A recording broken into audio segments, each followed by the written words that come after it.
Mark's flashlight beam shook as it swept across the ravine. 15 feet below, a black shape hunched over something small in the mud. He froze. The shape lifted its head, and 2 amber eyes locked onto his light. Not moving, not fleeing, just watching. Beneath the bear's front paws, a tiny hand curled against dark fur. Mark's son. Alive or not, he couldn't tell yet. Somewhere in the brush behind the bear, a second pair of eyes caught the light, lower, narrower, waiting. The bear didn't retreat. She turned her body sideways, angling herself between the boy and whatever crouched in the dark, and let out a huff that shook loose leaves from the branches above. 6 hours earlier, the Whitfields had pulled into the campground at Cutter's Ridge, a stretch of national forest 2 hours past cell service. Denise unloaded the cooler, while Mark wrestled with tent poles that never matched their instructions. Eli, 2 years old and freshly obsessed with anything that moved, chased a chipmunk toward the tree line. Nobody thought much of it. Kids wandered a few feet, then came running back for juice boxes and snacks. Denise called his name once. Twice. Then a third time, with an edge creeping into her voice. She walked the perimeter of the campsite, checked behind the truck, checked the outhouse. Mark dropped the tent poles and jogged toward the woods, calling louder. The chipmunk was gone. So was Eli.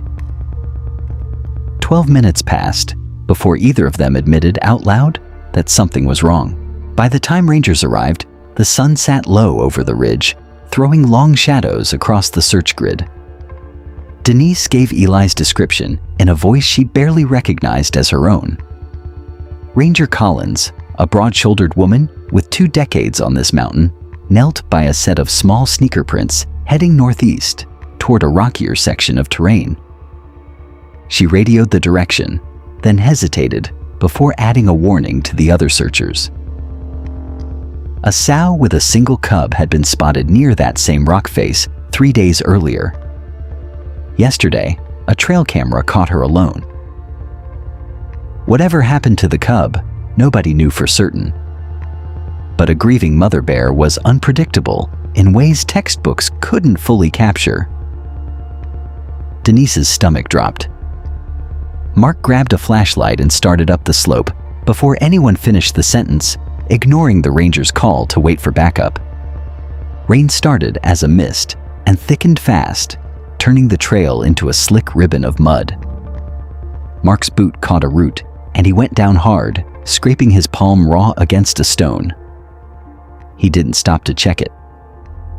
Behind him, 3 other searchers spread wider, their flashlight beams crisscrossing through dripping branches. Thunder rolled somewhere past the next ridge, and every searcher quietly recalculated how much daylight, real or artificial, they had left.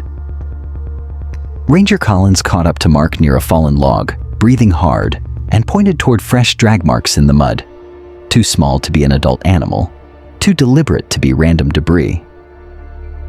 Something had been moved through here recently. Mark's throat tightened. He pictured every worst possibility in the space of a single breath, then forced his legs forward again. The rain picked up. Somewhere ahead, barely audible over the storm, came a low rolling growl that didn't belong to the wind. They found the ravine by following the growl, and what the flashlights revealed stopped every searcher mid-step. Eli sat wedged against an outcropping of rock, soaked through, his small chest rising and falling in exhausted, shallow breaths. Pressed against his side, curved protectively around his body, lay the sow. Her fur was matted with rain and mud, and her attention stayed locked on the tree line to their left, where a mountain lion crouched low over a fallen branch, tail flicking in slow, deliberate arcs. The bear had not eaten the boy, had not mauled him, had not treated him as prey. She had simply refused to leave him. When the mountain lion shifted its weight, testing the distance, The sow rose onto her back legs, filling the narrow space of the ravine with her full size, and roared a warning that echoed off the rock walls. The lion's ears flattened. It held its ground for 3 long seconds, calculating, then melted backward into the undergrowth without a sound. Denise made a sound that wasn't quite a sob and wasn't quite a laugh, and started scrambling down the slope before Mark could stop her. The bear dropped back onto all fours, watching the humans approach with the same wary stillness she'd shown Mark's flashlight an hour before. Ranger Collins moved fast but calm, keeping her body between the family and the sow, while Denise reached her son. Eli stirred at his mother's voice, blinking up at her like he'd simply woken from a nap, confused by all the flashlights and shouting.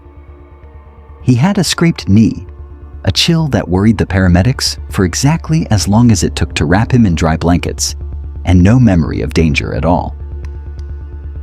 The bear watched the reunion from a few yards off, then turned and climbed back up the rocks, unhurried, disappearing into the tree line the way she'd probably done 1,000 times before nobody was watching. Later, back at the ranger station, Collins explained what the trail camera footage eventually confirmed. The sow had lost her only cub to a rock slide 4 days earlier. The same age, almost the same size, as the boy she'd guarded through a thunderstorm. Nobody could say for certain what moved through that animal's mind.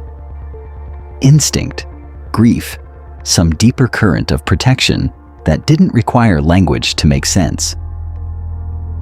Mark carried Eli out of those woods that night, thinking about how easily fear could have written a different ending to this story, and how a creature with every reason to be left alone had chosen instead to stand her ground for a stranger's child.